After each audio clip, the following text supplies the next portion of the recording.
Rioja, voy a comprar milanesa. Claro que querés. Entré del kiosco de 3 de febrero, media cuadrita para acá. Sí, yo a esa, sí, una que tiene como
Buenas tardes. Bien, que me voy a poner esto si escuchamos mejor. Que despeine.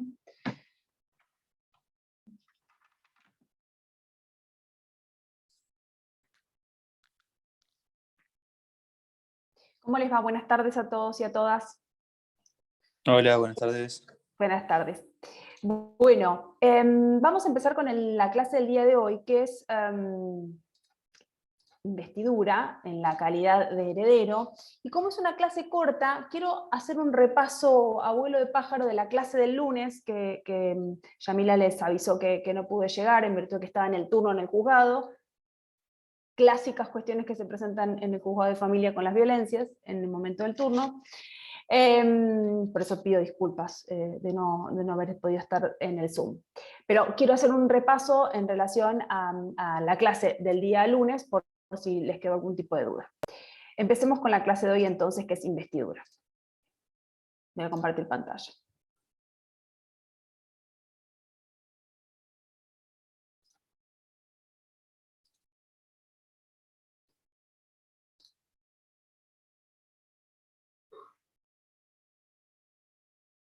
Un segundo, que si puedo.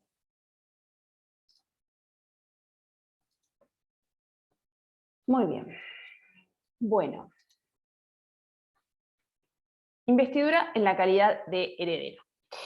El Código Civil, el Código Civil y Comercial, al igual que el anteproyecto del año 1998, elimina el concepto posesión hereditaria. Era un concepto que traía a confusión, que generaba incertidumbre, y por lo tanto lo modificó por el concepto investidura en la calidad de heredero. Y mantiene este doble régimen de investidura de pleno derecho otorgada por la ley y la investidura otorgada por los jueces.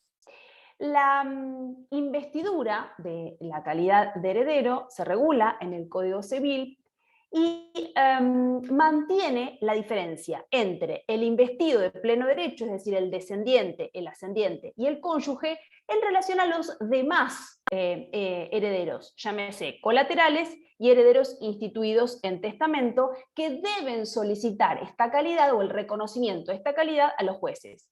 Y precisando que aún los investidos de pleno derecho también necesitan el reconocimiento judicial, sobre todo para disponer de los bienes registrables.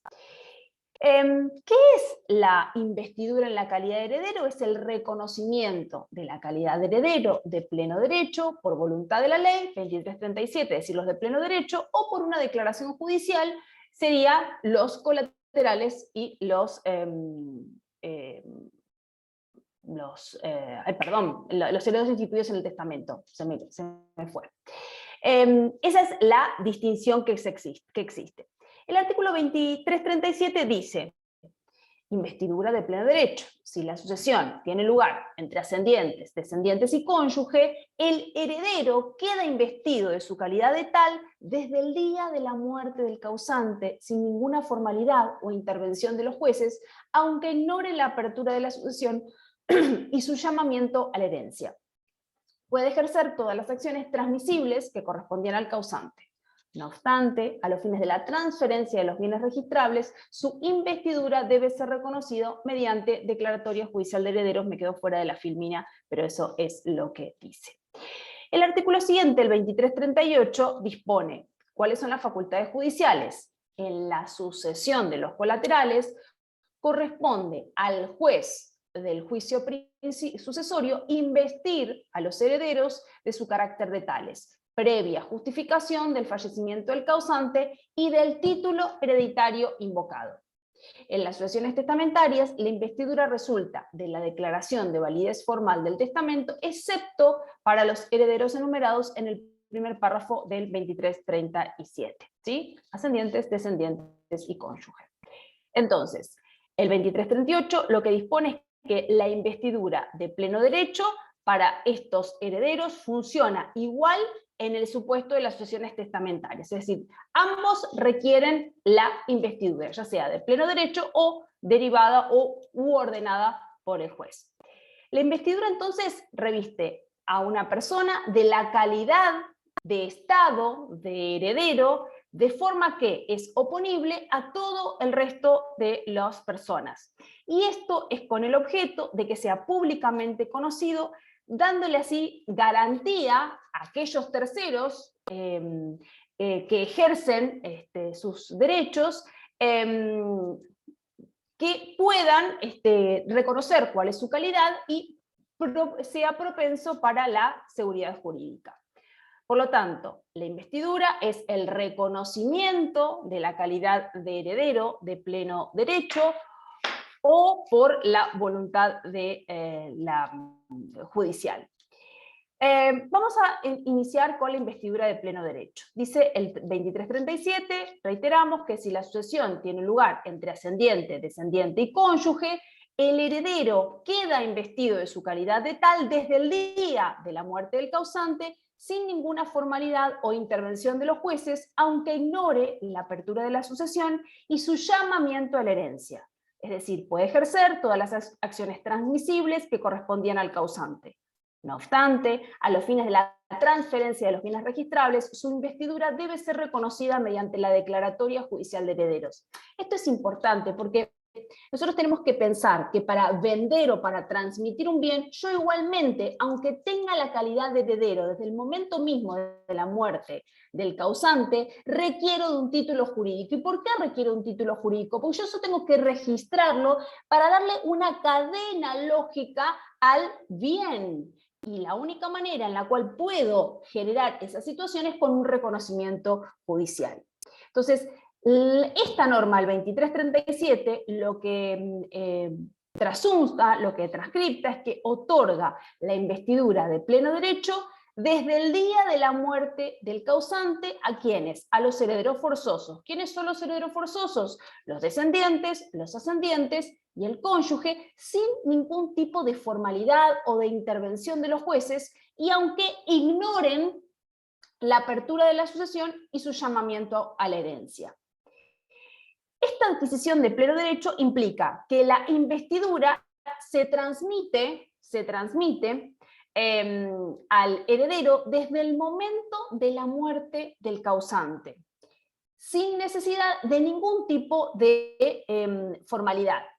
El heredero de pleno derecho, desde la muerte del causante, puede ejercitar sus derechos y puede asumir obligaciones sin necesidad de otro título jurídico que el vínculo con el causante. Sin perjuicio de esto, el 2337 que estamos analizando especifica que a los fines de la transferencia de los bienes registrables, su investidura tiene que ser reconocida mediante una declaratoria judicial de herederos. ¿Y qué hace esto? Incorpora de esta manera la reiterada creación jurisprudencial acerca de la necesidad de este pronunciamiento judicial para la disposición de los bienes inmuebles o muebles registrables. Por lo tanto, el heredero que tiene la investidura de pleno derecho para poder oponer o para poder hacer efectiva la adquisición de bienes inmuebles, también requiere el reconocimiento judicial. Tiene que peticionar judicialmente el reconocimiento de su calidad de heredero. ¿A través de qué? A través de la declaratoria de herederos, para que, previa adjudicación, el juez ordene a los registros correspondientes, ya sea propiedad inmueble o propiedad automotor, la inscripción de tales bienes. La diferencia radica en que el heredero que ostenta la investidura de pleno derecho tiene la posibilidad de disponer de los bienes no registrables sin necesidad de la intervención judicial. En cambio, fíjense en la segunda parte de este cuadro que les hice, en cuanto a las facultades judiciales o lo que llamamos investidura por declaración judicial, dice el 2338. Fíjense que en la sucesión, dice, en la sucesión de los colaterales corresponde al juez del juicio sucesorio investir a los herederos de su carácter de tales, previa justificación del fallecimiento del causante y del título hereditario invocado. En las sucesiones testamentarias, la investidura resulta de la declaración de validez formal del testamento, excepto para los herederos enumerados en el primer párrafo del 2337, que es lo que decíamos ascendientes, descendientes y cónyuges. Entonces, no puede no puede dejar de marcarse que si bien esta norma, el 2338 que acabamos de leer, alude a las facultades judiciales para investir a los herederos colaterales y a los herederos testamentarios, diferenciando los casos, en realidad lo que se trata es de una declaración judicial siempre que inviste en la calidad de heredero, una por una declaratoria de herederos, si son colaterales, o la otra por la aprobación judicial del testamento o por la declaración formal de validez del testamento. Entonces, tanto en los colaterales como en los testamentarios requieren de una declaración judicial que los invista en la calidad de herederos, ya sea a través de una declaración judicial, que es la declaración de herederos en relación a los colaterales, o con una aprobación judicial del testamento en las sucesiones testamentarias.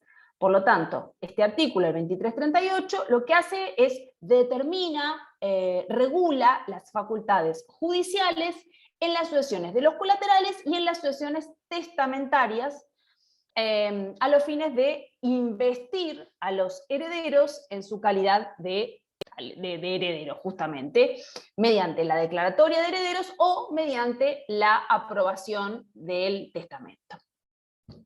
Vamos a hablar de la sucesión de los colaterales. ¿Cómo es la investidura en el caso de la sucesión de los colaterales? El código regula la investidura de la calidad hereditaria manteniendo la diferencia, entonces, entre los herederos forzosos, a quienes la tienen de pleno derecho, y los demás herederos que tienen que solicitarla al juez. Si bien ambas categorías, la de pleno derecho y la judicial, tienen resultados análogos, tienen el mismo fin, digamos, obedecen esta distinción a un distinto rango y a trámites que también son diferentes, son diversos. En la sucesión de los colaterales, la investidura debe realizarlo el juez del sucesorio previa justificación del fallecimiento del causante y del vínculo, ¿no? Del título de heredero invocado. Esto con fundamento en que los parientes colaterales no gozan de la calidad de herederos de pleno derecho y no pueden ejercer ninguna de las acciones de la sucesión hasta tanto no se les atribuye el carácter de tal. Entonces esto implica que los colaterales necesitan justificar su título, y una vez justificado su título, el juez es quien le da este poder o y la posesión, lo pone en la posesión de los bienes, ¿no? A través de un auto judicial como es la declaratoria de herederos. La investidura que conceden los jueces tienen los mismos efectos que la investidura de los que gozan, de los herederos que gozan de este título de pleno derecho. En las testamentarias le podemos aplicar lo que estuvimos diciendo recién. La investidura proviene de la declaración de validez formal del testamento, y en este caso los herederos necesitan justificar ante el juez la validez formal del testamento, y una vez justificado la validez formal del testamento, se dicta el auto de aprobación del testamento que les otorga la investidura, vuelvo a decir, con iguales efectos que a los herederos de pleno derecho. Fíjense que el 2338 expresa excepción de este requerimiento de reconocimiento judicial para los supuestos en los cuales los herederos que sean instituidos en el testamento sean los del primer párrafo del 2337, es decir, los ascendientes, descendientes y cónyuges. Ellos no deberán acreditar este punto. Con respecto al testamento, el artículo que le sigue prevé la protocolización del testamento. Dice el 2339, si el causante ha dejado testamento por acto público, debe presentárselo o indicarse el lugar donde se encuentre. Si el testamento es hológrafo, debe ser presentado judicialmente para que se proceda previa apertura, si estuviese cerrado, a dejar constancia del estado del documento y a la comprobación de la autenticidad de la escritura y la firma del testador mediante pericia caligráfica. Cumplidos estos trámites, el juez debe rubricar el principio y el fin de cada una de sus páginas y mandar a protocolizarlo. Asimismo, si algún interesado lo pide, se le debe dar copia certificada del testamento. La protocolización no impide que sean impugnadas la autenticidad ni la validez del testamento mediante proceso contencioso. Entonces, este artículo, el 2339, regula lo relativo a la presentación judicial del testamento por acto público y al procedimiento de protocolización del testamento hológrafo. Vamos a diferenciar cada uno de los dos supuestos. En el caso del testamento por acto público, establece que en el caso de que el causante haya dejado un testamento por acto público, al promover el proceso sucesorio, este debe ser presentado o se debe indicar en el lugar donde se encuentra. En este supuesto se exige únicamente la petición escrita ante el juez, agregando el testimonio del testamento por acto público, o bien indicando el lugar donde se encuentra, la escribanía, por ejemplo, donde está depositado. A lo que cabría agregarle, según parte de la doctrina, la necesidad de acreditar el fallecimiento del testador mediante la pertinente partida de defunción. ¿Por qué? Porque justamente este testamento por acto público es el único que no requiere protocolización judicial. Resultaría innecesario, desde una visión un poco más flexibilizadora, que los herederos instituidos en el testamento justifiquen su vínculo por la afirmación que el testador acerca de la filiación de aquellos hace fe a los fines sucesorios, ¿no? Salvo que sea contradecido por los interesados. Entonces, a diferencia de lo que ocurre en la hipótesis del testamento hológrafo, si se trata de un testamento por acto público, el juez debe dictar, sin más trámite y previa vista a los representantes del Ministerio Público, fiscal pupilar, la providencia de apertura del proceso sucesorio. En el caso del hológrafo, el artículo 2339 dispone que tienen que ser presentados judicialmente para que, previa lectura, si estaba cerrado, se proceda a dejar constancia del estado del documento, de la comprobación de la autenticidad de la escritura, como de la firma del testador, mediante pericia caligráfica. El testamento hológrafo no hace fe de su autenticidad, debiendo entonces ser reconocido y luego protocolizado judicialmente. Con este fin, el artículo 2339 determina cuáles son los trámites para cumplirse en el supuesto de un testamento hológrafo, debiendo presentarse primero judicialmente la petición acompañada del testamento, y eso parte de la doctrina agrega como tercer requisito la presentación de la partida de defunción del causante a los fines de acreditar el fallecimiento.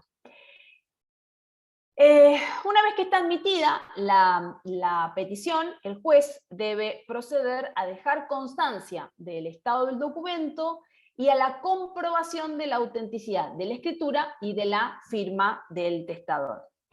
En este último aspecto, en cuanto a la firma del testador, se destaca una innovación en el 2339, en orden a la necesidad de realizar una pericia caligráfica a efectos de la comprobación de la autenticidad de la escritura y de la firma del testador. No resultando suficiente para la prueba de la autenticidad la declaración de testigos, como si lo establecía el antiguo Código de Vélez. Esta exigencia de la prueba caligráfica tiene como objetivo impedir los casos de falsedad de esta forma testamentaria, y de esa manera le da mayor seguridad jurídica al instrumento, y cumplido esto, el juez lo que tiene que hacer es rubricar el principio y el fin de cada una de las páginas, y luego de ello manda a protocolizar el testamento hológrafo, lo que equivale a darle validez al testamento, y por eso acá le puse en el último punto, esta resolución equivale a la declaratoria de herederos. Ahora bien, esperen que tome un poquito de agua y vamos a hablar de la declaratoria de herederos. Dice el 2340. Si no hay testamento, o no dispone de la totalidad de los bienes, el interesado debe expresar si el derecho que pretende es exclusivo o si concurren otros herederos. Justificado el fallecimiento, se notifica a los herederos denunciados en el expediente y se dispone la citación de herederos, acreedores y de todos los que se consideren con derecho a los bienes dejados por el causante por edicto publicado por un día en el calendario de publicaciones oficiales para que lo acrediten dentro de los 30 días. Entonces, la declaratoria de herederos es necesaria para aquellos supuestos en los que el causante no haya dejado un testamento o bien que en el testamento que haya otorgado no se hayan dispuesto de la totalidad de sus bienes. En estos supuestos y con los alcances enumerados en el artículo 2337 y 2338, el interesado debe peticionar judicialmente la declaratoria de heredero. Entonces, fíjense que es el interesado debe solicitarse esa solicitud de parte, ¿sí? No es de oficio. La declaratoria la podemos caracterizar como un instrumento público por el cual el juez reconoce en determinadas personas físicas y luego después de determinadas pruebas la calidad de heredero y de sucesores de la persona fallecida. La declaratoria de herederos o la individualización de los herederos importa un instrumento jurisdiccional por el que provisoriamente se comprueba y se reconoce el carácter de sucesor a las personas presentadas y se les otorga, esto de lo que estamos hablando en el día de hoy, la investidura hereditaria con distintos alcances y sin perjuicio de los derechos de terceros. ¿Cuáles son los requisitos de la declaratoria de herederos? Los legitimados, llámese descendientes, ascendientes, cónyuge, parientes colaterales, dentro del cuarto grado inclusive, tienen que presentar el pertinente escrito judicial ante el juez competente, solicitando la declaratoria de herederos del causante y manifestando si el derecho que se pretende es exclusivo hay, Dios mío, ya hasta ahora no se puede ni hablar, o existen otras personas con igual o mejor derecho que el que tiene uno. Y en ese caso proceden a su denuncia. Además, fíjense en el punto 2, tienen que justificar el título hereditario invocado y el fallecimiento del causante acompañando la documental respaldatoria, ya sea del fallecimiento, ya sea del nacimiento, las respectivas partidas. Una vez que está iniciado el trámite, dice el punto 3, en general hay que cumplir con lo dispuesto en las respectivas regulaciones provinciales y comunicar al registro de juicios universales, en el que deben inscribirse todos los procesos sucesorios con el objeto de lograr una certificación sobre la existencia de cualquier otro juicio similar en alguna otra parte del país. Por eso el 2340 establece que una vez que está justificado el fallecimiento, se tiene que notificar a los herederos denunciados en el expediente y disponer la citación de los herederos, de los acreedores y de todos aquellos que se consideren con derechos a través de un edicto publicado por un día en el diario de publicaciones oficiales para que lo acrediten o que se presenten dentro del plazo de 30 días. La publicación de edicto, fíjense que se reduce a un solo día, y solamente en el diario de publicaciones oficiales. Fíjense que no menciona la necesidad de realizarla en periódicos locales o de conocimiento de la zona, como sí lo siguen estableciendo algunos códigos procesales provinciales.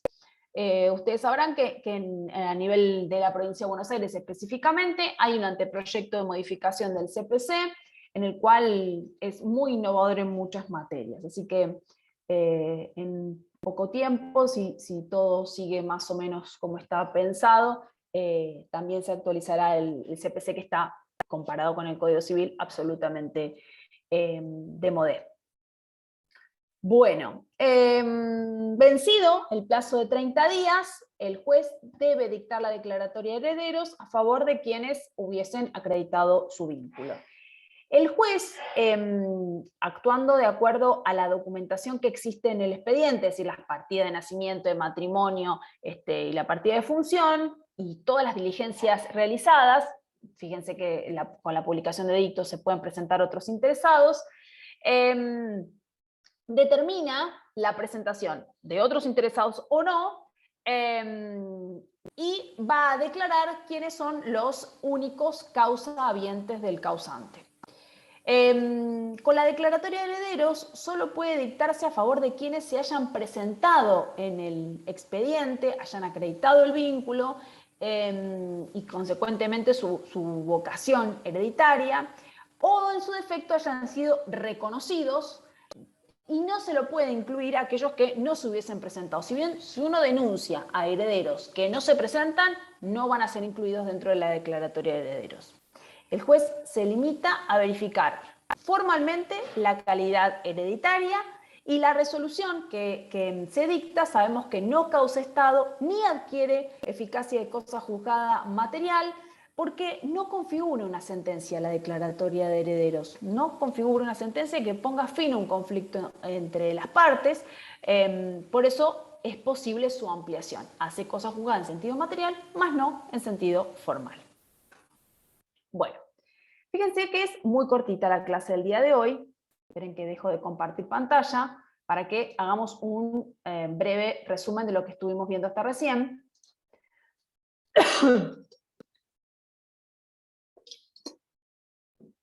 Se necesita como herederos, necesitamos el dictado necesitamos el reconocimiento de nuestra calidad de herederos. Si bien algunos herederos, ascendientes, descendientes y cónyuge, revisten la calidad por derecho propio sin necesidad de reconocimiento alguno, hay algunos, como son los colaterales o los herederos testamentarios, que requieren la investidura en la calidad de heredero a través de las facultades judiciales, a través de una decisión judicial. Sin perjuicio de ello, de los de pleno derecho o los investidos judicialmente, los de pleno derecho también requieren de este reconocimiento para el traslado, ¿sí? O para la posibilidad de disponer de los bienes. Es necesario este título formal que es la declaratoria de herederos. Vimos, con respecto a la declaratoria de herederos, vimos cuáles son sus características, vimos cuál es su definición, vimos cuál es su sentido y vimos la característica fundamental, que es que hace cosa juzgada en sentido formal, más no en sentido material, y puede ampliarse la cantidad de veces que fuese necesario. ¿Sí? Es un tema muy sencillo, la verdad es que no da para una clase, fíjense que en media hora lo hemos terminado. Interpreto que no les debe generar ninguna duda esto, ¿verdad? ¿Estamos bien? Bien. Bueno, Sí, sí. ¿sí? Perfecto. Bueno, como termina tan rápido esta clase, me gustaría hacer un repaso de la clase del día lunes, ¿sí? Que era petición de herencia, ¿sí? Así que voy a compartir, esperen que voy a abrirlo yo primero, el Power, que ya les puse en el campus, pero vamos a dar 2 o 3 conceptos en relación a la petición de herencia para que ustedes vean, para refrescar sus conceptos, si ya lo pudieron leer, y ver si existe algún tipo de duda. Bueno, que vamos a compartir pantalla.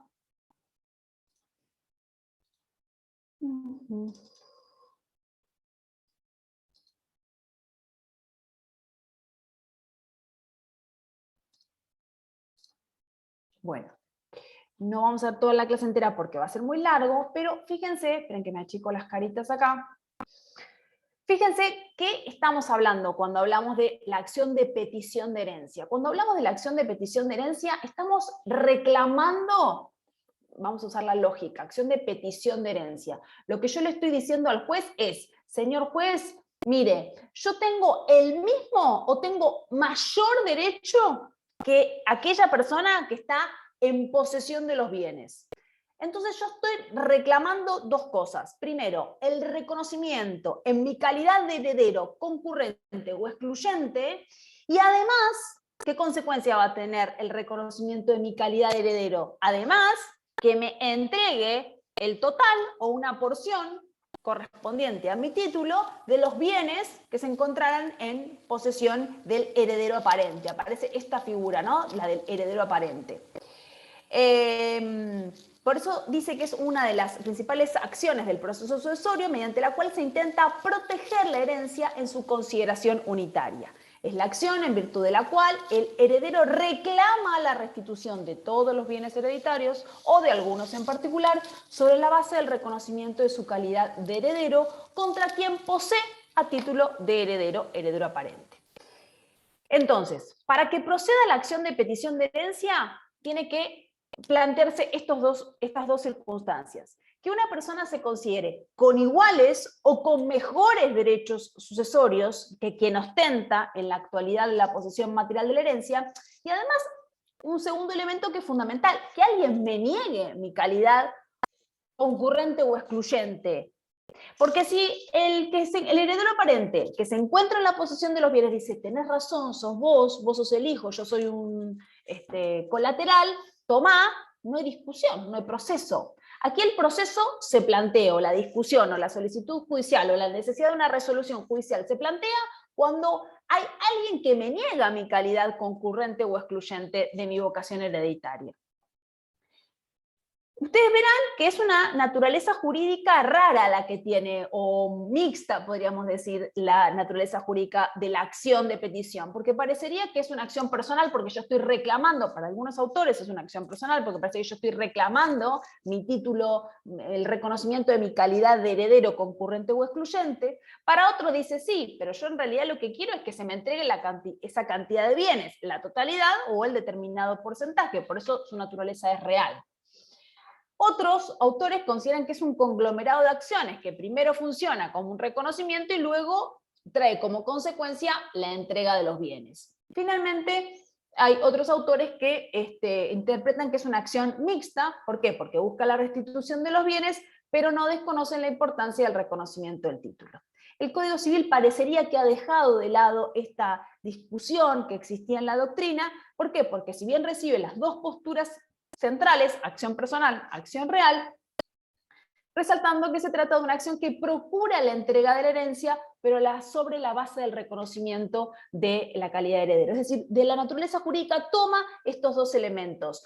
Busca que se le entreguen los bienes, pero ¿en base a qué? En base a un derecho, al reconocimiento de mi calidad de heredero. Esta acción, la acción de petición de herencia, se puede entablar como una acción autónoma o dentro de un mismo proceso sucesorio. ¿Y cuál es la actitud que puede tomar el que se encuentra en la posesión de los bienes? Es esto que les decía, me allano, tomá, te entrego, te reconozco tu pretensión, o no, niego, desconozco, y ahí es donde se inicia la acción judicial. ¿Quiénes son los legitimados pasivos? Todos aquellos que se encuentren en la posesión actual de los bienes. ¿Quiénes pueden ser? Otros herederos, herederos de cuotas, cesionarios, acreedores de la herencia vacante, ausencia con presunción de fallecimiento, todos aquellos que se encuentran en la posesión de los bienes actualmente. ¿Y contra quién? Contra aquel que le niegue el carácter concurrente o excluyente de mi vocación hereditaria. Pueden ser otros herederos que han entrado en la posesión, pueden ser cesionarios de la herencia, pueden ser poseedores. Y digo esto de la imprescriptibilidad. Esta acción, y también se zanjea con este artículo una discusión del Código de Vélez, en la cual se discutía cuál era el plazo de la prescripción. Aquí queda claro que es imprescriptible. La acción de petición de herencia es imprescriptible sin perjuicio de la prescripción adquisitiva que pudiese operar con relación a determinados bienes singulares. ¿Qué quiere decir esto? En relación a una cosa en particular, pero el derecho a la posesión de la herencia, eso es, a la petición de la herencia, eso es imprescriptible. ¿Cuáles son los efectos? Bien, lo que veníamos diciendo. Determinar quiénes son las personas que detentan la calidad de herederos en calidad de concurrente o de excluyente, y además la entrega de los bienes que corresponden a mi calidad de heredero concurrente o excluyente. Si yo hablo de que le estoy exigiendo a alguien o le estoy reclamando a alguien que me entregue ese conjunto de bienes, alguien debería haber estado en la posesión de esos bienes hasta este momento. Y aquí nace la figura del heredero aparente. ¿Quién es el heredero aparente? Es aquel que se encuentra en la posesión de los bienes. ¿Por qué? Porque obtuvo una declaratoria de herederos a su favor o una aprobación formal de un testamento en el que había sido instituido como heredero, ese es el heredero aparente, aquel que ha obtenido una declaratoria de herederos o la aprobación judicial de un testamento en el que haya sido instituido y resulta vencido en la acción de petición de herencia. Y aquí va a ser clave para ver qué es lo que tiene que entregar,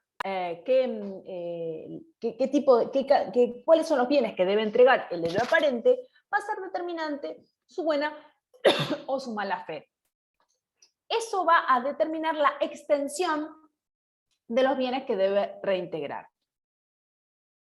Si bien no define el concepto de buena fe, lo vamos a sacar por el de mala fe. Será de buena fe cuando el sujeto no conoce ni pudo haber conocido que carecía de derecho. El de mala fe sí lo define el 23.13, dice que es poseedor de mala fe el que conoce o debió conocer la existencia de herederos preferentes o concurrentes que ignoraban su llamamiento. La presunción, por supuesto, es la buena fe. ¿Y cuáles son los efectos? Vamos a aplicar, aquí el artículo 23.13 hace una remisión a las normas generales con respecto a las acciones reivindicatorias.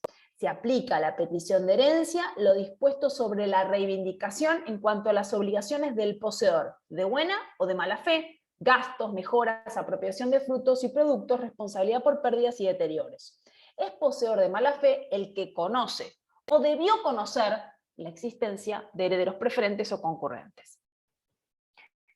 Todo esto no hace falta. Fíjense que acá yo les distinguí qué pasa con los productos, qué pasa con los frutos, qué pasa con los acrecentamientos y qué pasa con las mejoras. Y fíjense que les hice un cuadro que me parece que es lo más fácil para que ustedes lo puedan entender. ¿Qué pasa con la deterioro o pérdida de la cosa? ¿Qué pasa con los productos? ¿Qué pasa con los frutos percibidos? ¿Y qué pasa con los gastos necesarios y útiles en el caso de buena fe, heredero aparente de buena fe o heredero aparente de mala fe? Esto hace las relaciones internas. Ahora bien, ¿qué pasa con los actos de administración y con los actos de disposición? Y aquí se produce una diferencia frente a la máxima latina de que nadie puede transmitir un derecho mejor que el que uno tenía. Y aquí el 399 contradice esto. ¿Por qué? Porque vamos a asegurar si el adquirente es de buena fe, vamos a respetar esos actos realizados. Y si el heredero aparente es de buena fe, vamos a respetar los actos de administración que hizo. ¿Por qué? Porque le tenemos que dar seguridad jurídica a la transmisión de los bienes. Fíjense, actos del heredero aparente. Son válidos, y esto es en la relación hacia terceros, son válidos los actos de administración del heredero aparente realizados hasta la notificación de la demanda de petición de herencia, excepto que haya habido mala fe suya y del tercero con quien contrató. Son también válidos los actos de disposición a título oneroso en favor de terceros que ignoran la existencia de herederos de mejor o igual derecho que el heredero aparente o que los derechos de éste están judicialmente controvertidos. El heredero aparente de buena fe debe restituir al heredero el precio recibido. El de mala fe debe indemnizar todo perjuicio que le haya causado. Entonces, fíjense, en las relaciones internas aplicamos lo que estuvimos viendo recién. ¿Qué debe reintegrar el heredero aparente al heredero real? En las relaciones en consonancia con terceros, vamos a analizar los actos de administración y los actos de disposición. Con respecto a los actos de disposición, recordemos lo que vimos en Civil 1, actos de disposición son aquellos que producen la movilización, la alteración del capital del patrimonio. Son válidos si los terceros adquirentes son de buena fe e ignoran la existencia de herederos de mejor o de igual derecho que el enajenante, o que los derechos de este están controvertidos siempre que se cumplan los siguientes requisitos. Tiene que ser un acto a título oneroso y el tercero tiene que ser un adquirente de buena fe. ¿Por qué hablo de este primer punto, acto a título oneroso? acto a título oneroso. ¿Por qué? Porque si fuese un acto gratuito, no será pasible de, porque nada ha perdido. El tercero no ha invertido un capital y no ha recibido una contraprestación a cambio de la entrega de un capital. Por lo tanto, no hay perjuicio. Entonces, solo se protegen o se respetan los actos de disposición a título oneroso. ¿Para qué? Para seguridad, para asegurar el tráfico jurídico. Y además, el tercero, el adquirente, también tiene que ser un adquirente de buena fe, porque si hay un contubernio entre el heredero aparente y el tercero adquirente, por supuesto, no tendrá la protección jurídica. Con respecto a los actos de administración, por oposición a los de disposición, son aquellos que no importan una enajenación, no implican una alteración sustancial del capital de un patrimonio, haciéndole producir los beneficios que de ellos son susceptibles de acuerdo con su naturaleza y con su destino. Entonces, la regla: son válidos los actos de administración siempre que no perjudiquen manifiestamente al heredero real, y debe haber un daño al mismo sobre la base del concierto fraudulento entre el heredero aparente y el tercero. Se mantiene la regla del 3429 del Código Civil, pero se incorpora un límite temporal. ¿Hasta cuándo, hasta qué punto se reputan válidos? Esto es hasta la notificación de la demanda de petición de herencia. Hasta ese momento son válidos los actos realizados por el heredero aparente, no a partir de allí. Bueno, aquí les puse otro cuadro resumiendo lo que estuvimos viendo hasta recién para que les sea sencilla la lectura. Y en los actos de administración y actos de disposición en la relación interna, aquí también vuelve a cobrar importancia la buena o la mala fe del heredero real. ¿En relación a qué? ¿A qué es lo que va a tener que devolver si dispuso un bien? Si vendió un bien, ¿qué tiene que devolver al heredero real? Y con respecto a los actos de administración, los derechos y las obligaciones recíprocas que surgen de la administración es lo que vimos en los cuadros anteriores con respecto a los productos, a los frutos, ¿sí? A las mejoras. Bien. La segunda parte de la clase era la responsabilidad de los herederos y legatarios en la liquidación del pasivo. ¿Quién tiene preferencia para cobrar en primer lugar con respecto al caudal sucesorio, al caudal del causante? Por supuesto que los acreedores del causante, los acreedores de la sucesión, van a cobrar en primer lugar en relación a los bienes del causante. Por eso se establece puntualmente en el artículo 23.16, los acreedores por deudas del causante y por cargas de la sucesión, y los legatarios tienen derecho al cobro de sus créditos y legados sobre los bienes de la herencia, con preferencia ¿a quién? A los acreedores del heredero. Recuerden que cuando se produce un fallecimiento, se produce una suerte de separación virtual de patrimonios en la cual recibimos, siempre y cuando respetemos los principios y no cometamos infracciones, y se nos castigue eliminándonos la responsabilidad limitada. Cuando acaece la sucesión del causante, se produce una virtualidad de una gestión separada de patrimonios separados. Por un lado los bienes que recibo y por otro lado mi patrimonio personal. Sobre el patrimonio que recibe va a ser atacado por los acreedores del causante y por los acreedores de la sucesión y por los legatarios. Lo que sobre de ese patrimonio, ¿sí? Si sobra algo, es lo que pasa a integrar mi patrimonio personal y que eventualmente va a permitir que mis acreedores personales, los acreedores personales del heredero, puedan cobrarse. Los acreedores personales del heredero no pueden ir sobre el patrimonio del causante, sobre el patrimonio sucesorio, si no han cobrado en su totalidad los acreedores del causante, los acreedores de la sucesión y los legatarios.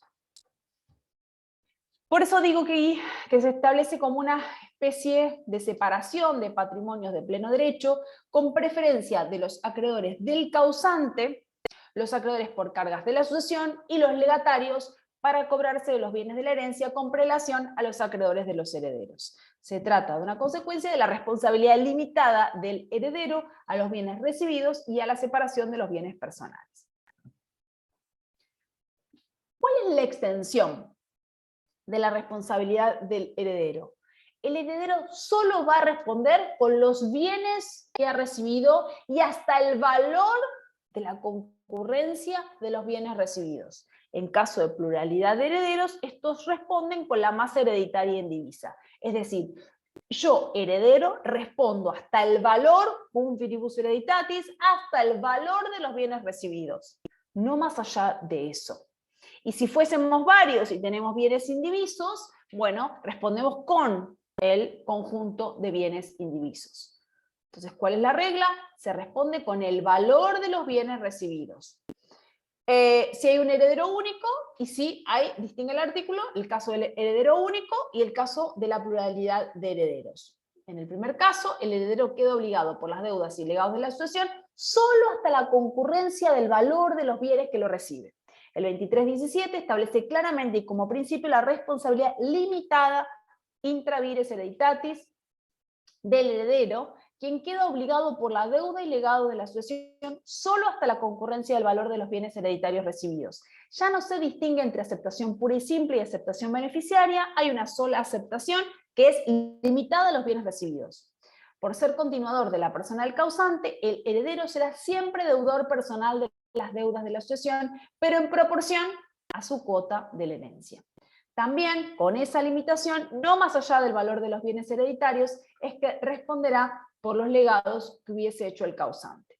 En cuanto a la modalidad de la responsabilidad limitada, se reitera el 2280, regulador de la situación del heredero y siente el principio de la responsabilidad cum viribus hereditatis, pudiendo transformarse en pro viribus hereditatis en caso de que los bienes hereditarios se hubiesen enajenado. Por eso respondo con el valor de los bienes recibidos. Si yo los vendí, perfecto. Yo respondo con el valor de lo que recibí.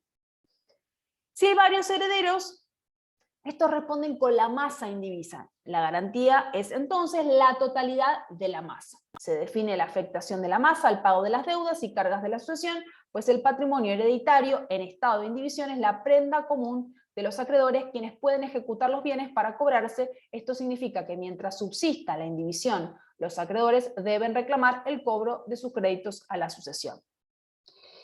Se destaca el legado de universalidad. ¿Y cómo responde el legado de universalidad? Si el legado es de universalidad, de bienes y de deudas, el legatario solo queda obligado al pago de las deudas comprendidas, en aquellas hasta el valor de los bienes recibidos, sin perjuicio de la acción subsidiaria de los acreedores contra los herederos y los otros legatarios en caso de insuficiencia de los bienes de la universalidad.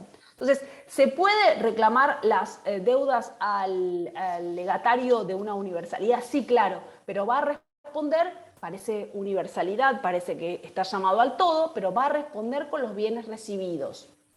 Si eso no fuese suficiente, bien, los acreedores tendrán acción contra el resto de los herederos. Acá les puse que es un legatario particular que recibe el legado de universalidad, ¿no? Recibe un conjunto de bienes y de deudas del causante. La doctrina ejemplifica este legado con la cláusula de legar todos los bienes y deudas adquiridos antes de 1990. Y asimismo puede citarse la cláusula lego toda la explotación agrícola a la Rosita con todos los bienes, créditos y deudas que la integran. El 2318 define la responsabilidad del legatario de universalidad de bienes y deudas, así como la acción subsidiaria de los acreedores del causante en el caso de insuficiencia de los bienes de la universalidad. Por eso aquí les establezco las dos opciones: suficiencia de los bienes que integran la universalidad y insuficiencia. Si es suficiente, el legatario responderá con lo recibido, más allá de la acción que después tendrá el legatario contra el resto de los herederos para coparticipar la deuda, y en el caso de que el legado de universalidad fuese insuficiente, podrá dirigirse también la acción contra el resto de los herederos. Bueno, esto es más o menos lo que veníamos diciendo, ¿no? Bien, el reembolso, esto. Si uno de los legatarios o uno de los herederos hubiese pagado en forma exclusiva, tendrá una acción de reembolso contra el resto de los herederos o el resto de los legatarios en base a su porción, ¿no? No puede exceder también el monto de los bienes recibidos.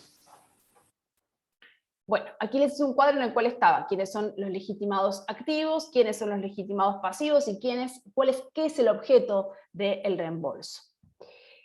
¿Cuándo responde el heredero o el legatario con bienes propios? Cuando hace a título de sanción, a título de castigo, cuando incumple con determinadas obligaciones. ¿Cuáles son esas? Las establecidas en el 23-21. No hacen inventario en el plazo de 3 meses de que los acreedores o legatarios lo hayan intimado judicialmente, u oculta fraudulentamente los bienes, o exagera dolosamente el pasivo sucesorio, o enajena bienes de la sucesión, salvo que fuere conveniente y el precio obtenido haya ingresado a la masa.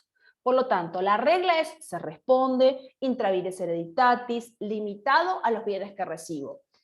Excepcionalmente, y a título de sanción, respondo con mi patrimonio personal como heredero cuando hago algo malo, a título de sanción. ¿Cuáles son esos supuestos? Cuando no hiciese el inventario en el plazo determinado, cuando ocultase fraudulentamente los bienes de la sucesión, cuando exagere pasivamente el doloso, o cuando exagere dolosamente el pasivo, o cuando enajene bienes sin la correspondiente autorización, salvo que fuese beneficioso y ese dinero ingrese a la masa.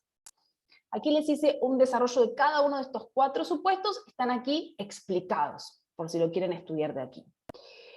Bien, el 23-22 establece la contracara de lo que veníamos estudiando. Del 23-16, el 23-16 refería que hay una preferencia de los acreedores hereditarios sobre los bienes recibidos sobre los acreedores del heredero.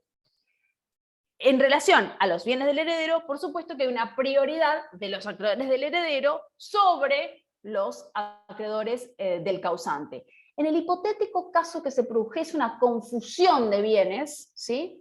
En ese caso, por supuesto, siempre saneará sus deudas los acreedores del heredero en primer lugar, y en segundo lugar los acreedores del causante. Bien. ¿Se entendió este vuelo? Si ustedes lo habían, no sé si habían leído algo de la clase del lunes o no, ¿les quedó un tipo de duda? La idea de la acción de petición de herencia es que ustedes sepan cuál es la definición, cuál es el objetivo, qué es lo que se busca. Se busca el reconocimiento de mi calidad de heredero y además, consecuentemente, que me restituyan el total o el porcentaje que me corresponde a mi calidad de heredero, a mi vocación hereditaria, concurrente o excluyente. Esa es la definición. ¿Cuál es la naturaleza jurídica? Vimos quiénes son los legitimados activos, vimos quiénes son los legitimados pasivos. Eso sería con respecto a la acción de petición de herencia. No es un tema complejo. La segunda parte de la clase tenía que ver con la responsabilidad. Cuando hay una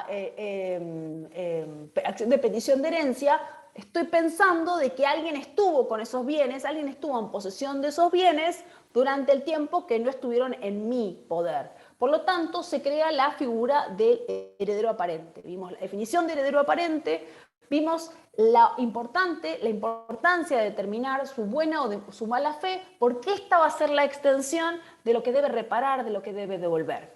Vimos toda una aplicación de los principios generales de derechos reales con respecto a qué pasa con los frutos, qué pasa con las mejoras, qué pasa en el caso de destrucción general. Y después hablamos de la relación hacia terceros y de la relación interna. De la relación hacia terceros con los actos de administración y los actos de enajenación, que la regla es que se respetan siempre y cuando sean actos a título oneroso. Y con respecto a los actos de administración, lo mismo, se respetan. Y en la relación interna, bien, con respecto a los actos de disposición, variará la buena o la mala fe, qué es lo que tengo que devolver. Solo la cosa, o el valor de la cosa si lo vendí, o si también tengo que aplicar una indemnización en virtud de los daños causados si yo fuera heredero aparente de mala fe. ¿Más o menos se entendió? ¿Sí? Bueno, me despido. Ordenado, ¿no? Power. ¿Sí? Bien. Lo hice lo completo, así pueden estudiar de ahí si ustedes quieren. ¿sí? Bueno, hasta aquí llegamos. Les subo la clase de investidura, que es la clase de hoy, y cualquier cuestión estoy a su disposición para que me mensajen, ¿sí? Gracias. Gracias. Gracias, profe, hasta luego. Profe, gracias.